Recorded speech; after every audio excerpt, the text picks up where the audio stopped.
All right, guys. So during last night's town hall with Savannah Guthrie, President Trump was asked about his commitment to a peaceful transition of power. And I'm very glad he was asked this question because I think it's important that President Trump clearly commits to that. But before we get in that, my name is Greg Foreman. You're watching a Black Conservative Perspective. Make sure you like, comment, and subscribe. Most importantly, share a Black Conservative Perspective, aka a liberal's worst nightmare. You can also follow me on Twitter at GForemanBCP. Let's get it. All right, guys. So take a look at the clip in which President Trump talks about his commitment to a peaceful transfer of power. Will you accept a peaceful transfer of power? You have said repeatedly, the only way we lose this election is if it is rigged. Now, that is simply not true. The fact is either candidate can lose fair and square without ballot fraud. So will you accept the results of the election? That's the way I want it to be. But when I see thousands of ballots, right, unsolicited ballots being given out by the millions, and thousands of them are dumped in dumpsters, and when you see ballots with the name Trump, military ballots from our great military, and they're dumped in garbage cans. That is a handful. We could go all night, which we won't. But we could go all night, one by one, a single case, a single day. You're talking about 150 million votes. Your own FBI director says there is no evidence of widespread fraud. Well, then he's not doing a very good job. All you have to do is pick up the papers every day. 50,000 in Ohio, the great state of Ohio. 50,000 in another location, I think North Carolina. 500,000 applications in Virginia. No, there's a tremendous problem. But let me just tell you, they talk about the peaceful transfer, right? They spied on my campaign and they got caught, and they spied heavily on my campaign, and they tried to take down a duly elected sitting president. And then they talk about, will you accept a peaceful transfer? And the answer is yes, I will. But I want it to be an honest election, and so does everybody else. When I see thousands of ballots dumped in a garbage can and they happen to have my name on it, I'm not happy about that. But just those are there is in fact no evidence of widespread fraud, and you were sowing doubt about our democracy. How can you say that? You do read newspapers. I do. You do watch the news. Yes, I know you read the news, but do you watch it? I do. Because every day they're talking about ballots that are corrupt, that are fraudulent. And millions that are being processed right now. But you can win a race. Take a look at me. You can win a race by 1%. But why are you laying the groundwork for that right now? It's like if I go play tennis with my husband and I say my ankle's hurting right now. I don't want that to happen. Okay. Savannah, I want it to be clean. Okay. I really feel we're going to win. But I want this to be clean. But it's sort of ironic that you and them talk about the peaceful transfer when I spent 3.5 years fighting off these maniacs, and now it turns out, everything's there, that they were the ones that dealt with Russia. And it's too bad. But peaceful transfer, I absolutely want that. But ideally, I don't want to transfer because I want to win. Yes, and I think that your words will probably... All right, I loved President Trump's answer on this. I loved it. And the reason why is because he unequivocally says, I am committed to a peaceful transition of power, and says multiple times that that's what he wants. Now, guys, this is important. It's important because this is one of the things that the media has been bringing up about President Trump, that they've been using to try to say that he's inciting violence, and that he may act like a dictator and not want to, leave the White House if he loses the election. And I think that him talking about mail-in voter fraud, ballot harvesting, things of that nature that are going on was very important, because essentially what he's saying is that, listen, I want a peaceful transition of power. However, I also want a fair election. I want a fair election. We're seeing these cases pop up where we're finding thousands of ballots that are being dumped in a river, that are being thrown in the trash. A lot of them have his name on it. We're seeing that happen all over the place. And he makes a good point, because, guys, to be quite honest, this is not the election where we need to have the election come down to people mailing in their votes. This is just not the election for it. This ain't the election for experiments and things that we haven't done in the past.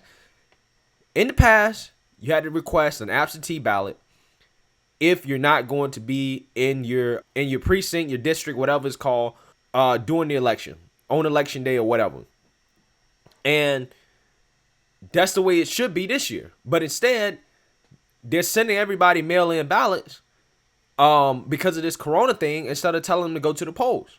That is frustrating because there's the potential that we're going to have more mail-in ballots that have to be counted than we've ever had.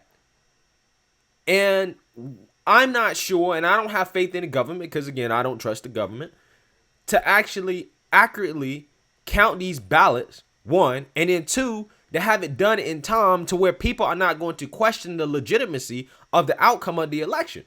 Because you guys already know, I've talked about this before, and I'm going to link that video in the description. I've talked about how they have this thing called the Red Mirage, where they have President Trump winning on election night, and then a week later, they have Joe Biden actually winning the election because of mail-in votes. That is not what this election should come down to, folks. In my opinion, I believe that there is a high chance there's going to be a small civil conflict. And what's going to increase the chance of that happening is if the election is not decided on that night, or at the very least the next day. It needs to be decided basically the same night or the next day. We cannot be waiting a week and have President Trump outright win on election night and then come back a week later and say, oh, Joe Biden won because we just finished counting all the mail-in ballots. We can't do that. I don't think people are going to accept that result. And that's assuming that most of the mail-in ballots are for Joe Biden. Nobody should want this. So what they really need to be doing is encouraging people to actually go to the polls and vote in person. And I'm telling you, if you're watching this video, go vote in person. Do not let it come down to mail-in ballots. Because regardless of who you want to win, regardless of who you're supporting, we need this election to be as clean as possible, just like President Trump said. Now, it probably won't, but we need to try to at least encourage it to be as clean as possible. So I think President Trump made an amazing point on that, and I think he's absolutely 100% right about it. You guys sitting here talking about peaceful transition of power, but it seems apparent that, this might not necessarily be a fair election, considering that this is an election unlike any other where we're relying on mail-in votes to vote instead of going to the polls. But at the same time, you guys are telling people it's okay to protest in the street and to be violent. And you're not worried about Corona then. Corona's not a big deal, but Corona's a big deal when you can go vote. And then you guys also at the same time telling everybody, oh, wear a mask, put a condom over your mouth. That's going to provide this magical protection for you. Which, I mean, again, we don't even know if that's true anymore. You're telling everybody that, but yet you can't tell them to wear a mask when they go to the polls. Go vote in person, wear a mask. Why don't you do that? To me, it just seems like the mail-in voter thing is just too risky. It's too risky. And Trump also made another great point when he talked about how the Democrats have spent 3 years basically trying to delegitimize his presidency. And that's 100% right. I mean, we just found out from the intelligence community that Hillary completely made up the Russia thing. That Donald Trump is somehow some Russian candidate that's here to try to do the bidding of Russia, despite the fact that Trump has sanctioned Russia multiple times and punished Russia for election interference. Again, those facts don't matter to the media, apparently. But President Trump did a great job of pointing that out as well. You want me to be happy that you guys are basically trying to rig the election when, again, you got the mail-in voter fraud thing going on, and you spent the last 3 years basically coming up with baseless conspiracy theories against Trump to try to take him down. You tried to impeach him for nothing. You tried to impeach him for, quote-unquote, trying to work with another official, a foreign official, to influence the elections here, which is totally baseless.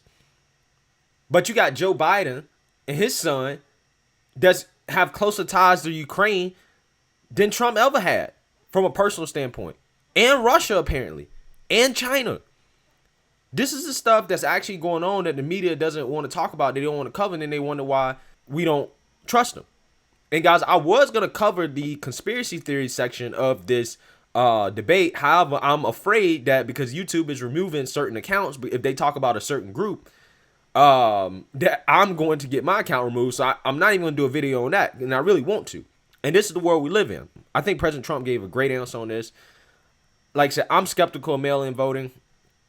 And I understand exactly where President Trump is coming in from this. We just want a fair election. Just vote in person. That's all we want. We just want something that we can count, that we've been doing since day one, that we can rely on. That's all we want. If you do that, if it's fair, it is what it is. I think regardless of what happens, I think Trump is going to commit to a peaceful transition of power. I really do believe that. And it's going to happen regardless of what happens with this election. But I'm so glad he kind of, said this outright. He's committed to a peaceful transition of power, because I know how the media is going to try to hammer him on that. So anyways, let me know what you guys think. Make sure you like, comment, and subscribe. Most importantly, share a Black conservative perspective. Peace.